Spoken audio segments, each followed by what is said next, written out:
আসসালামু আলাইকুম রহমতুল্লাহ। সম্মানিত দর্শক, এই মাসে ইসলামের তৃতীয় খলিফা রসুল করিম সাল্লাল্লাহু আলাইহি ওয়াসাল্লামা যাকে অত্যন্ত স্নেহ করতেন, যার ফলপ্রসূ রসুল পাকের দুইজন কন্যা হজরতে রুকিয়া এবং কুলসুম রাদিয়াল্লাহু তাআলা আনহুমা, দুইজন কন্যাকে রসুল করিম সাল্লাল্লাহু আলাইহি ওয়াসাল্লাম হজরতে সৈয়দনা উসমানে গনি রাদিয়াল্লাহু তাআলা উনাকে বিবাহ দিয়েছেন।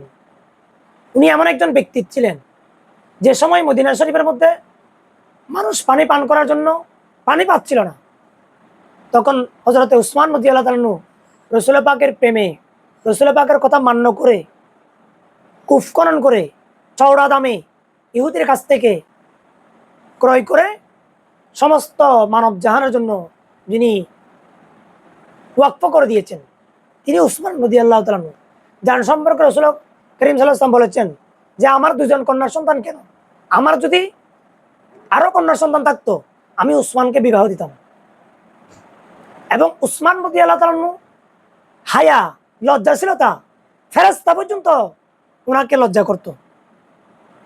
এবং যিনি রাসূল করিম সাল্লাল্লাহু আলাইহি ওয়াসাল্লামের পরে সাইয়েদনা সিদ্দিক আকবর, সাইয়েদনা ফারুক আজম, উসমান জিন্নুরাইন রাদিয়াল্লাহু তাআলা, যিনি কোরআন শরীফ 30 পারা কালামুল্লাহ শরীফ, সে সময়ে যারা মুনকিরুল কোরআন ছিলেন, কোরআন তাদের থেকে কোরআনে পাককে সহি শুদ্ধভাবে হেফাজত করেছিলেন, যার কারণে তাকে জামিউল কোরআন কিয়ামত পর্যন্ত জন্য যে লকবটা হাসিল করেছেন, ইনি হযরত সাইয়েদনা উসমানে গনি রাদিয়াল্লাহু তাআলা, যার মাজার শরীফ জান্নাতুল বকি শরীফের একেবারে প্রায় মধ্যখানে অবস্থিত। সেখানে অনেক আগে প্রাচীর ছিল, এখন সৌদি গভর্নমেন্ট কর্তৃক নজদি সরকার এটা ভেঙে দেওয়া হয়েছে।